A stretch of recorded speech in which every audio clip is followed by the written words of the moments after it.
हरे कृष्णा। जय माता दी दोस्तों। माँ भगवती जगदम्बा दुर्गा की कृपा सदैव आप और आपके समस्त परिवार पर बनी रहे। आज की वीडियो में आप सुनेंगे श्री दुर्गा सप्तशती का चौथा अध्याय। जो भी भक्त सच्चे मन से नवरात्रि के दिनों में श्री दुर्गा सप्तशती का पाठ करता है या सुनता है, माँ भगवती उनकी सारी मनोकामनाएं पूरी करती हैं। तो चलिए बड़े ही श्रद्धा भाव से माँ दुर्गा का ध्यान करते हुए सुनते हैं दुर्गा सप्तशती का चौथा अध्याय। अब सुनिए श्री दुर्गा सप्तशती का चौथा अध्याय। महर्षि मेधा बोले, देवी ने जब पराक्रमी दुरात्मा महिषासुर को मार गिराया और असुरों की सेना को मार दिया, तब इंद्र आदि समस्त देवता अपने सिर तथा शरीर को झुकाकर भगवती की स्तुति करने लगे। जिस देवी ने अपनी शक्ति से यह जगत व्याप्त किया है और जो संपूर्ण देवताओं तथा महर्षियों की पूजनीय है, उस अंबिका को हम भक्ति पूर्वक नमस्कार करते हैं। वह हम सबका कल्याण करे।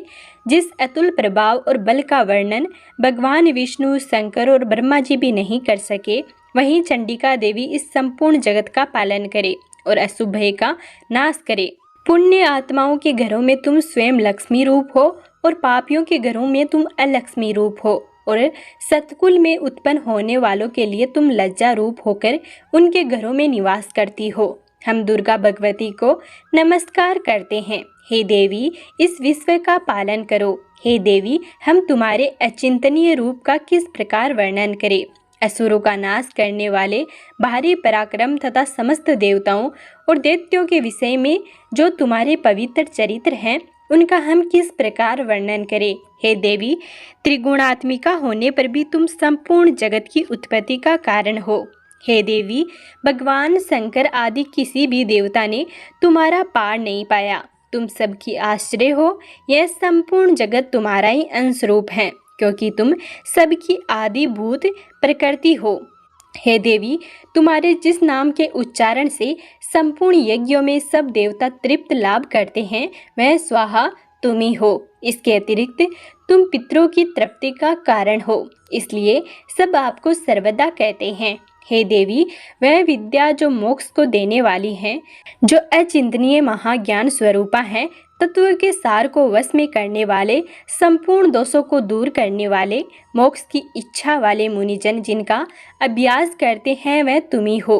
तुम वाणी रूप हो और दोष रहित ऋण तथा यजुर्वेदों की एवं उद्गीत और सुंदर पदों के पाठ वाले सामवेद की आश्रय रूप हो। तुम भगवती हो। इस विश्व की उत्पत्ति एवं पालन के लिए तुम वार्ता के रूप में प्रकट हुई हो और तुम संपूर्ण संसार की पीड़ा हरने वाली हो। हे देवी, जिससे सारे शास्त्रों को जाना जाता है, वह मेधा सती तुम ही हो, और दुर्गम भवसागर से पार करने वाली नौका भी तुम ही हो। लक्ष्मी रूप से विष्णु भगवान के हृदय में निवास करने वाली और भगवान महादेव द्वारा सम्मानित गौरी देवी तुम ही हो। मंद मुस्कान वाले निर्मल पूर्ण चंद्रबिंब के सम्मान और उत्तम सुवर्ण की मनोहर क्रांति से कामनीय तुम्हारे मुख को देखकर भी महिषासुर क्रोध में भर गया। यह बड़े आश्चर्य की बात है। और हे देवी, तुम्हारा यही मुख जब क्रोध से भर गया तो उदय काल के चंद्रमा की भांति लाल हो गया और तनी हुई भौं के कारण विकराल रूप हो गया। उसे देखकर भी महिषासुर के शीघ्र प्राण नहीं निकल गए। यह बड़े आश्चर्य की बात है। आपके कुपित मुख के दर्शन करके भला कौन जीवित रह सकता है। हे देवी, तुम हमारे कल्याण के लिए प्रसन्न हो। आपके प्रसन्न होने से जगत का अभय उदय होता है, और जब आप क्रुद्ध हो जाती हैं तो कितने ही कुलों का सर्वनाश हो जाता है। यह हमने अभी अभी जाना है कि जब तुमने महिषासुर की बहुत बड़ी सेना को देखते देखते मार दिया। हे देवी, सदा प्रताप देने वाली तुम जिस पर प्रसन्न हो जाती हो, वहीं देश में सम्मानित होते हैं। उनके धन यश की वृद्धि होती है। उनका धर्म कभी शिथिल नहीं होता है और उनके यहाँ अधिक पुत्र पुत्रियाँ और नौकर होते हैं। हे देवी, तुम्हारी कृपा से धर्मात्मा पुरुष प्रतिदिन श्रद्धा पूर्वक यज्ञ करता है और धर्मानुकूल आचरण करता है और उसके प्रभाव से स्वर्ग लोक में जाता है, क्योंकि तुम तीनों लोकों में मनोवांछित फल देने वाली हो। हे माँ दुर्गी, तुम स्मरण करने पर संपूर्ण जीवों के भय का नष्ट कर देती हो और स्थिर चित्त वालों के द्वारा चिंतन करने पर उन्हें और अत्यंत मंगल देती हो। हे दारिद्र दुख नाशिनी देवी, तुम्हारे सिवा दूसरा कौन है? तुम्हारा चित्त सदा दूसरों के उपकार में लगा रहता है। हे देवी, तुम शत्रुओं को इसलिए मारती हो कि उनके मारने से दूसरों को सुख मिलता है। वह चाहे नरक में जाने के लिए चिरकाल तक पाप करते रहे हो, किंतु तुम्हारे साथ युद्ध करके सीधे स्वर्ग को जाए, इसलिए तुम उनका वध करती हो। हे देवी, क्या तुम दृष्टिपात मात्र से समस्त असुरों को भस्म नहीं कर सकती? अवश्य ही कर सकती हो, किंतु तुम्हारा शत्रुओं को शस्त्रों के द्वारा मारना इसलिए है कि शस्त्रों के द्वारा मरकर वे स्वर्ग को जावे। इस तरह से हे देवी, उन शत्रुओं के प्रति भी तुम्हारा विचार उत्तम है। हे देवी, तुम्हारे उग्र खंडक की चमक से और त्रिशूल की नोक की क्रांति की किरणों से असुरों की आंखें फूट गई। उसका कारण यह था कि वे किरणों से शोभायमान तुम्हारे चंद्रमा के समान आनंद प्रदान करने वाले सुंदर मुख को देख रहे थे। हे देवी, तुम्हारा शील बुरे वृतांत को दूर करने वाला है और सबसे अधिक तुम्हारा रूप है, जो न तो कभी चिंतन में आ सकता है और न ही जिसकी दूसरों से कभी तुलना हो सकती है। तुम्हारा बल व पराक्रम शत्रुओं का नाश करने वाला है। इस तरह तुमने शत्रुओं पर भी दया प्रकट की है। हे देवी, तुम्हारे बल की जिसके साथ बराबरी की जा सकती है, हे देवी, तुम्हारे बल की किसके साथ बराबरी की जा सकती है, तथा शत्रुओं को भय देने वाला इतना सुंदर रूप भी और किसका है?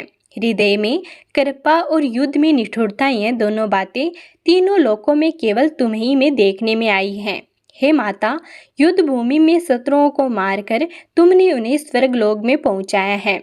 इस तरह तीनों लोकों की तुमने रक्षा की है तथा उन उन्मत्त असुरों से जो हमें भय था उसको भी तुमने दूर किया है। तुमको हमारा नमस्कार है। हे देवी, तुम शूल तथा खंडक से हमारी रक्षा करो तथा घंटे की ध्वनि और धनुष की ठंकोर से भी हमारी रक्षा करो। हे चंडिके, आप अपने शूल को घुमाकर पूर्व, पश्चिम, उत्तर तथा दक्षिण दिशा में हमारी रक्षा करो। तीनों लोकों में जो तुम्हारे सौम्य रूप हैं तथा घोर रूप हैं, उनसे हमारी रक्षा करो तथा इस पृथ्वी की रक्षा करो। हे अंबिके, आपके कर पल्लवों में जो खंडक, शूल और गदा आदि शस्त्र शोभा पा रहे हैं, उनसे हमारी रक्षा करो। महर्षि बोले कि इस प्रकार जब सब देवताओं ने जगत माता भगवती की स्तुति की और नंदनवन के पुष्पों तथा गंध अनुलेपों द्वारा उनका पूजन किया और फिर सब ने मिलकर जब सुगंधित व दिव्य धूपों द्वारा उनको सुगंधि निवेदन की, तब देवी ने प्रसन्न होकर कहा कि हे देवताओं, तुम सब मुझसे मनोवांछित वर मांगो।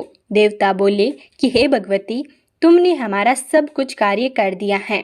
अब हमारे लिए कुछ भी मांगना बाकी नहीं रहा, क्योंकि तुमने हमारे शत्रु महिषासुर को मार डाला है। हे परमेश्वरी, तुम इस पर भी यदि हमें कोई वर देना चाहती हो तो बस इतना वर दो कि जब जब हम आपका स्मरण करें तब तब आप हमारी विपत्तियों को हरण करने के लिए हमें दर्शन दिया करो। हे अंबिके, जो कोई भी तुम्हारी स्तुति करे, तुम उनको वित्त, समृद्धि और वैभव देने के साथ ही उनके धन और स्त्री आदि संपत्ति बढ़ावे और सदा हम पर प्रसन्न रहे। महर्षि बोले कि हे राजन, देवताओं ने जब जगत के लिए तथा अपने लिए इस प्रकार प्रसन्न किया तो बस तथास्तु कहकर देवी अंतर्ध्यान हो गई।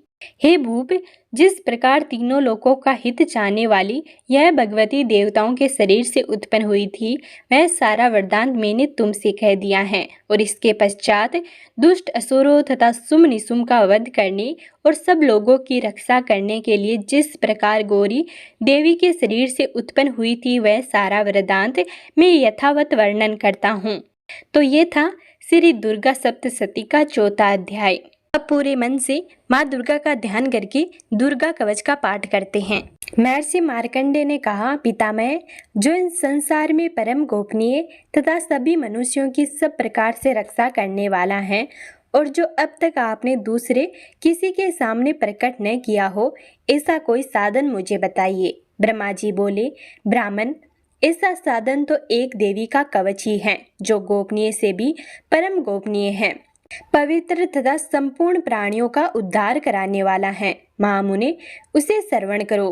देवी की 9 मूर्तियां हैं जिन्हें नव दुर्गा कहते हैं। उनके पृथक पृथक नाम बताए जाते हैं। प्रथम नाम शैलपुत्री है, दूसरी मूर्ति का नाम ब्रह्मचारिणी है, तीसरा स्वरूप चंद्रघंटा के नाम से प्रसिद्ध है, चौथी मूर्ति को कुष्मांडा कहते हैं, पांचवी दुर्गा का नाम स्कंद माता है, देवी के छठे रूप को कात्यायनी कहते हैं, सातवां कालरात्रि और आठवां स्वरूप महागौरी के नाम से प्रसिद्ध है।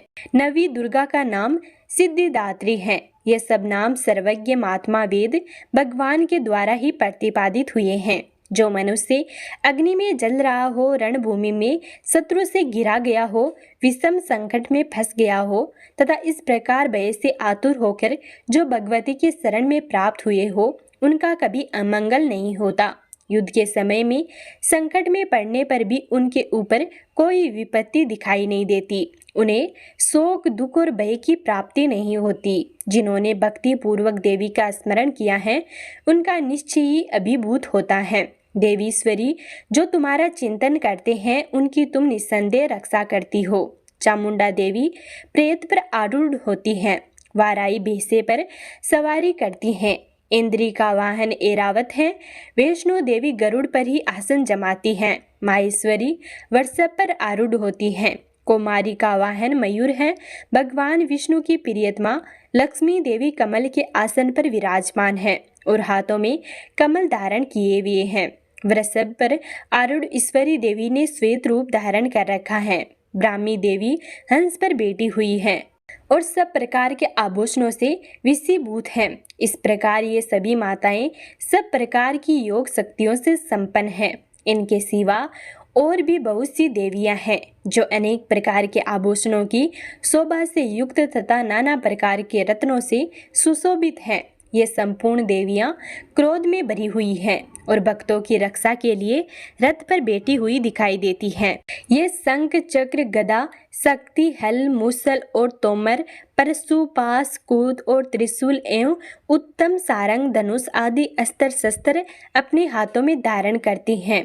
दैत्यों के शरीर का नाश करना, भक्तों को अभय दान देना और देवताओं का कल्याण करना, यही उनके शास्त्र धारण का उद्देश्य है। मान, रौद्र रूप, अत्यंत घोर पराक्रम, महान बल और महान उत्साह वाली देवी, तुम महान भय का नाश करने वाली हो। तुम्हें मेरा नमस्कार। तुम्हारी ओर देखना भी कठिन है। शत्रुओं का भय बढ़ाने वाली जगदम्बिके, मेरी रक्षा करो। पूर्व दिशा में इंद्री मेरी रक्षा करे। अग्निकोण में अग्नि शक्ति मेरी रक्षा करे। दक्षिण दिशा में वाराई तथा नैऋत्य कोण में खंडक धारणी मेरी रक्षा करे। पश्चिम दिशा में वारुणी और वायव्य कोण में मृग पर सवारी करने वाली देवी मेरी रक्षा करे। उत्तर दिशा में कुमारी और ईशान कोण में शूल धारणी रक्षा करे। ब्राह्मणी, तुम ऊपर की ओर से मेरी रक्षा करो और वैष्णवी देवी नीचे की ओर से मेरी रक्षा करे। इसी प्रकार सब को अपना वाहन बनाने वाली चामुंडा देवी दसों दिशाओं से मेरी रक्षा करे। जया आगे से और विजया पीछे की ओर से मेरी रक्षा करे। वाम भाग में अजीत और दक्षिण भाग में अपराजिता रक्षा करे। उदोतिनी सिका की रक्षा करे। उमा मेरे मस्तक पर विराजमान होकर रक्षा करे। ललाट में मालाधारी रक्षा करे और यशस्विनी मेरी बोह का संरक्षण करे। भौहों के मध्य में त्रिनेत्रा और नथुनु की यमघंटा देवी रक्षा करे। दोनों नेत्रों के मध्य भाग में सकीनी और कानों में द्वारवासिनी रक्षा करे। कालिका देवी कपोलों की तथा भगवती शाकंभरी कानों में मूल की रक्षा करे। नासिका में सुगंधा और ऊपर के ओठ में चंचिका देवी रक्षा करे। नीचे की ओठ में अमृत कला तथा जीव्या में सरस्वती देवी रक्षा करे। कुमारी दांतों की और चंडिका कंठ प्रदेश की रक्षा करे। चित्रघंटा गले की गांठी की और महामाया तालु में रहकर रक्षा करे। कामाक्षी ठोडी की और सर्वमंगला मेरी वाणी की रक्षा करे। भद्रकाली गिव्या में और धनुधरी मेरुदंड में रक्षा करे। कंठ के बाहरी भाग में नील गिव्या और कंठ की नली में नलकुंबरी रक्षा करे। दोनों कंधों में खंडकिनी और मेरी दोनों भुजाओं की वज्रधारणी रक्षा करे। दोनों हाथों में दंडिनी और अंगुलियों में अंबिका रक्षा करे। शूलेश्वरी नखों की रक्षा करे। कुलेश्वरी पेट में रहकर रक्षा करे। महादेवी दोनों स्तनों की और शोक विनाशिनी देवी मन की रक्षा करे। ललिता देवी हृदय में और शूल धारणी उद्धार में रहकर रक्षा करे। नाभि में कामिनी और गुह भाग की गुहेश्वरी रक्षा करे। पूतना और कामिका लिंग की और महिष वाहिनी गुदा की रक्षा करे। भगवती कंठी भाग में और विंध्यवासिनी घुटनों की रक्षा करे। संपूर्ण कामनाओं को देने वाली महाबला देवी दोनों पिंडलियों की रक्षा करे। नारसी दोनों गुठियों की और तेजस्वी देवी दोनों चरणों के पृष्ठ भाग की रक्षा करे। श्री देवी पैरों की अंगुलियों में और तलवासिनी पैरों के तलुओं की रक्षा करे। अपनी दाढ़ों के कारण भयंकर दिखने वाली दृष्ट कराली देवी नखों की और उदर्व केसिनी देवी केसों की रक्षा करे। रोमावलियों के छिद्रों में कोबेरी और त्वचा की वागीश्वरी देवी रक्षा करे। पार्वती देवी रक्त, मज्जा, वसा, मांस, हड्डी और मेद की रक्षा करे।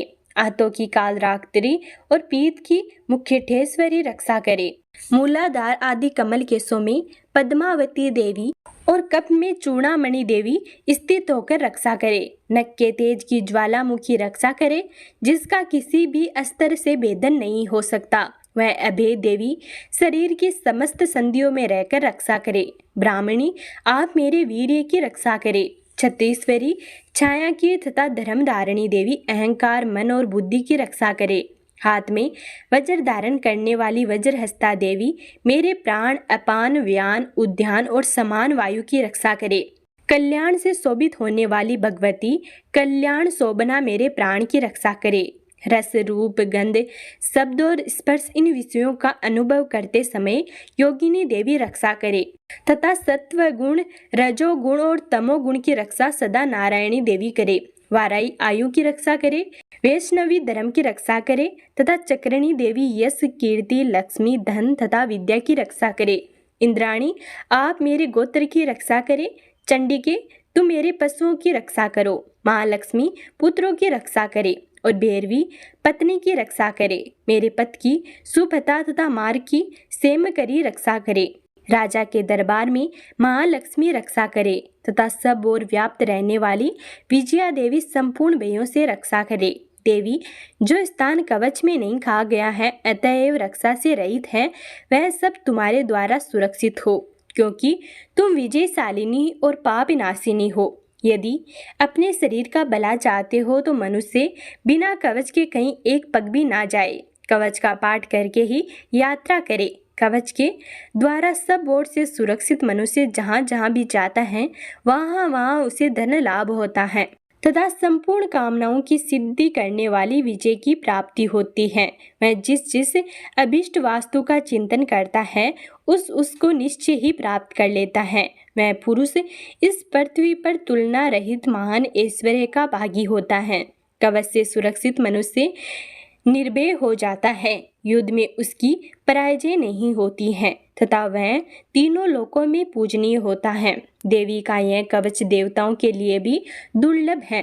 जो प्रतिदिन नियम पूर्वक तीनों संध्याओं के समय श्रद्धा के साथ इसका पाठ करता है उसे देवी कला प्राप्त होती है तथा वह तीनों लोकों में कहीं भी पराजित नहीं होता। इतना ही नहीं, वह अमृत्यु से रहित हो 100 से भी अधिक वर्षों तक जीवित रहता है। मकरी, चेचक और कोढ़ आदि उसकी संपूर्ण व्याधियां नष्ट हो जाती हैं। कनेर, भांग, अफीम, धतूरे आदि का स्थावर विष, सांप और बिच्छू आदि के काटने से चढ़ा हुआ जगम विष तथा अहिफेन और तेल के संयोग आदि से बनने वाला कंतरिम विष, ये सभी प्रकार के विष दूर हो जाते हैं। उनका कोई भी असर नहीं होता है।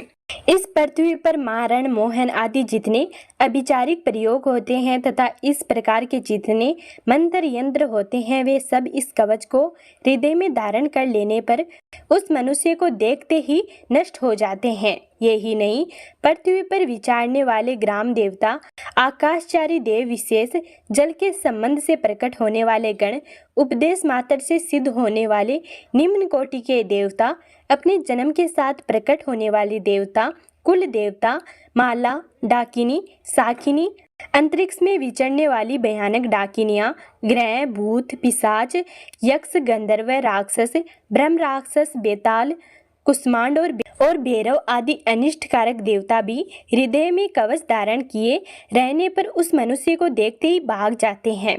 कवचधारी पुरुष को राजा से सम्मान वृद्धि प्राप्त होती है। यह कवच मनुष्य के तेज की वृद्धि करने वाला और उत्तम है। कवच का पाठ करने वाला पुरुष अपनी कीर्ति से विभूषित भूतल पर अपने सुयश के साथ साथ वृद्धि को प्राप्त होता है। जो पहले कवच का पाठ करके उसके बाद सप्तशती चंडी का पाठ करता है, उसकी जब तक वन पर्वत और जंगलों सहित यह पृथ्वी टिकी रहती है, तब तक यहाँ पुत्र पौत्र आदि संतान परंपरा बनी रहती है। फिर देह का अंत होने पर वह पुरुष भगवती महामाया के प्रसाद से उस नित्य परम पद को प्राप्त होता है, जो देवताओं के लिए भी दुर्लभ है। वह सुंदर दिव्य रूप धारण करता और कल्याणमय शिव के आनंद का भागी होता है।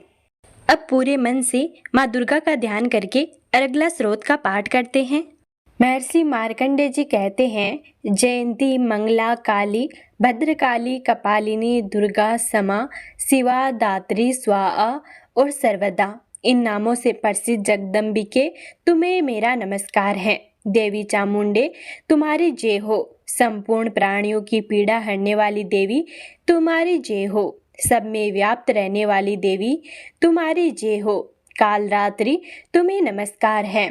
मधु और केटप को मारने वाली तथा ब्रह्मा जी को वरदान देने वाली देवी तुम्हें नमस्कार है। तुम मुझे रूप दो, जय दो, यश दो और काम क्रोध आदि शत्रुओं का नाश करो। महिषासुर का नाश करने वाली तथा भक्तों को सुख देने वाली देवी तुम्हें नमस्कार है। तुम रूप दो, जय दो, यश दो और काम क्रोध आदि शत्रुओं का नाश करो।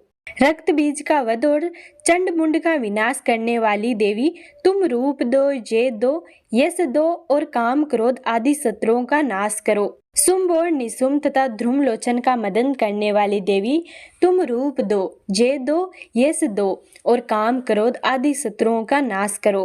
सबके द्वारा वंदित युगल चरणों वाली तथा संपूर्ण सौम्य प्रदान करने वाली देवी तुम जय दो, रूप दो, यश दो और काम क्रोध आदि शत्रुओं का नाश करो। देवी तुम्हारे रूप और चरित्र अचिंतनीय है। तुम समस्त शत्रुओं का नाश करने वाली हो।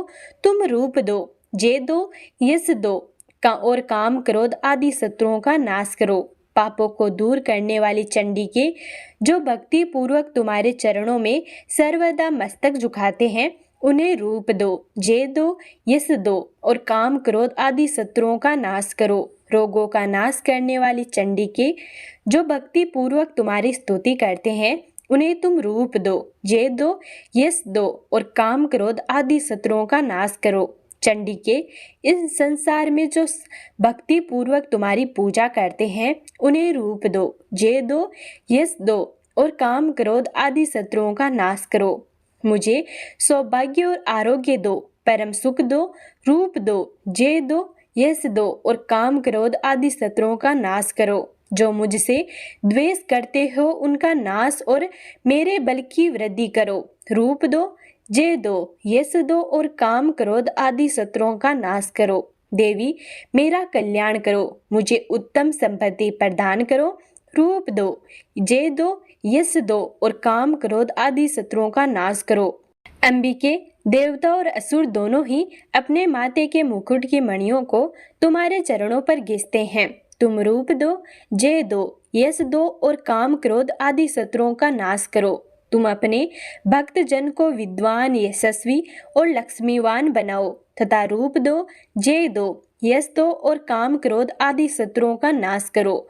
प्रचंड दैत्यों के दर्प का दलन करने वाली चंडी के मुझ शरणागत को रूप दो, जय दो, यश दो और काम क्रोध आदि शत्रुओं का नाश करो। चतुर्भुज ब्रह्मा जी के द्वारा प्रशंसित चार भुजा धारणी परमेश्वरी तुम रूप दो, जय दो, यश दो और काम क्रोध आदि शत्रुओं का नाश करो। देवी अंबिके, भगवान विष्णु नित्य निरंतर भक्ति पूर्वक तुम्हारी स्तुति करते रहते हैं। तुम रूप दो, जय दो, यश दो और काम क्रोध आदि शत्रुओं का नाश करो। हिमालय कन्या पार्वती के पति महादेव जी के द्वारा होने वाली परमेश्वरी तुम रूप दो, जय दो, यश दो और काम क्रोध आदि शत्रुओं का नाश करो। सचिपति इंद्र के द्वारा सद्भाव से पूजित होने वाली परमेश्वरी तुम रूप दो, जय दो, यश दो और काम क्रोध आदि शत्रुओं का नाश करो।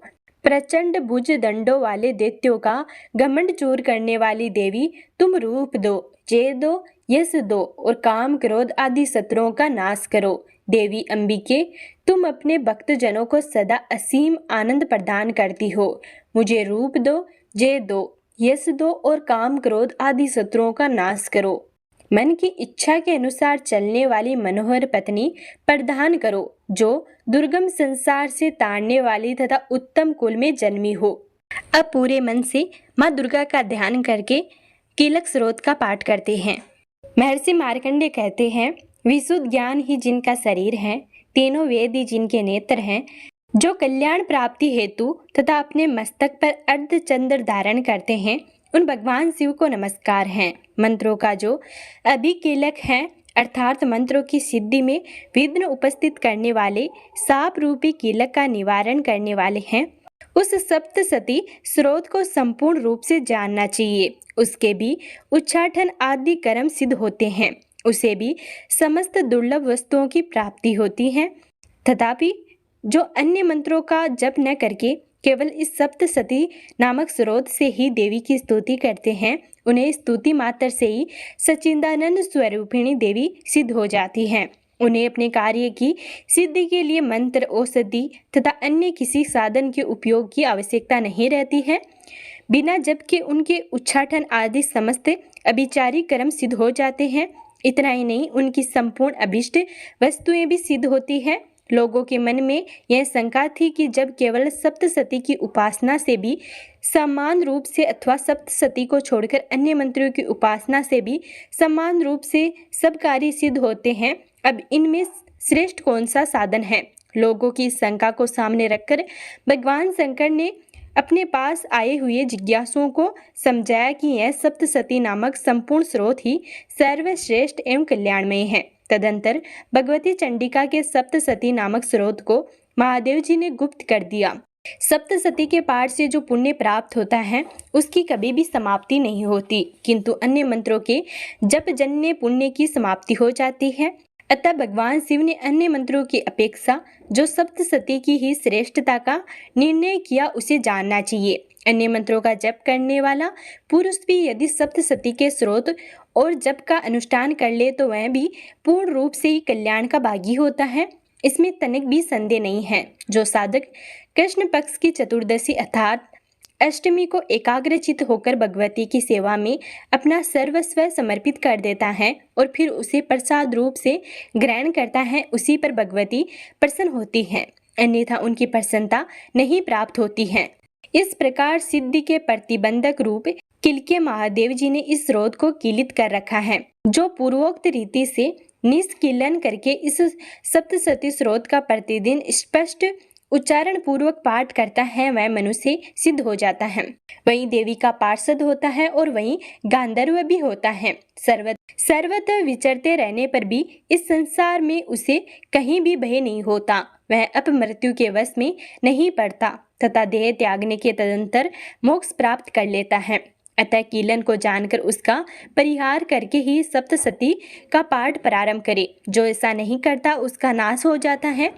इसलिए कीलन और निष्कीलन का ज्ञान प्राप्त करने पर ही यह स्रोत निर्दोष होता है और विद्वान पुरुष इस निर्दोष स्रोत का ही पाठ आरंभ करते हैं। स्त्रियों में जो कुछ भी सौभाग्य आदि दृष्टिगोचर होता है, वह सब देवी के प्रसाद का ही फल है। अतः इस कल्याण में स्रोत का सदा जप करना चाहिए। इस स्रोत का मंद स्वर से पाठ करने पर सर्वकल्प फल की सिद्धि होती है। अतः उच्च स्वर से भी इसका पाठ आरंभ करना चाहिए, जिसके प्रसाद से ऐश्वर्य, सौभाग्य, आरोग्य, संपत्ति, शत्रुनाश तथा परम मोक्ष की भी सिद्धि होती है। उन कल्याण में जगदम्बा की स्तुति मनसा क्यों नहीं करते। दुर्गा सप्तशती के पाठ के बाद या देवी भगवती के किसी भी स्रोत का पाठ करने के बाद अंत में साधक को दुर्गा समा प्रार्थना का पाठ करना चाहिए। इनके मंत्रों को पढ़ते हुए साधक को अपने द्वारा किए गए पापों के लिए समा प्रार्थना करनी चाहिए। साथ ही साधना में जो कोई भूल चूक हो गई है या जो भी कमी रह गई है, उसके लिए भी देवी से क्षमा याचना करनी चाहिए। साधक को चाहिए कि क्षमा प्रार्थना करते समय देवी भगवती का माता के रूप में ध्यान करके साधना को सिद्ध करने की विनती करे। परमेश्वरी, मेरे द्वारा रात दिन हजारों अपराध होते रहते हैं। यह मेरा दास है, यो समझकर मेरे उन अपराधों को तुम कृपा पूर्वक क्षमा करो। परमेश्वरी, मैं आह्वान नहीं जानता, विसर्जन नहीं जानता तथा पुंज करने का दंड भी नहीं जानता, क्षमा करो। देवी सुरेश्वरी, मेरे जो मंत्रहीन, क्रियाहीन और भक्तिहीन पूजन किया है वह सब आपकी कृपा से पूर्ण हो। सैकड़ों अपराध करने पर भी जो तुम्हारे शरण में जाकर जगदम्बा पुकारता है उसे वह गति प्राप्त होती है जो ब्रह्मा आदि देवताओं के लिए भी सुलभ नहीं है। जगदम्बिके, मैं अपराधी हूँ किंतु तुम्हारे शरण में आया हूँ। इस समय दया का पात्र हूँ, तुम जैसा चाहो वैसा करो। देवी परमेश्वरी, अज्ञान से, भूल से अथवा बुद्धि भ्राता होने के कारण मैंने जो न्यूनता या अधिकता कर दी हो वह सब क्षमा करो और प्रसन्न हो। सच्चिदानंद स्वरूपा परमेश्वरी, जग माता कामेश्वरी, तुम प्रेम पूर्वक मेरे यह पूजा स्वीकार करो और मुझ पर प्रसन्न रहो। देवी सुरेश्वरी, तुम गोपनीय से भी गोपनीय वस्तु की रक्षा करने वाली हो। मेरे निवेदन किए हुए इस जप को ग्रहण करो, तुम्हारी कृपा से मुझे सिद्धि प्राप्त होती है। तो ये था आज के वीडियो। हमारे चैनल पर नियम से श्री दुर्गा सप्तशती के पाठों का अध्ययन किया जाएगा, तो आप रोज नियम से इन पाठों का श्रवण जरूर करें। अगर आपको यह वीडियो पसंद आया हो तो प्लीज़ वीडियो को लाइक कर कमेंट में माता दुर्गा की जय जरूर लिखें। और अगर आपने अभी तक हमारे चैनल को सब्सक्राइब नहीं किया है तो प्लीज़ सब्सक्राइब कर लें।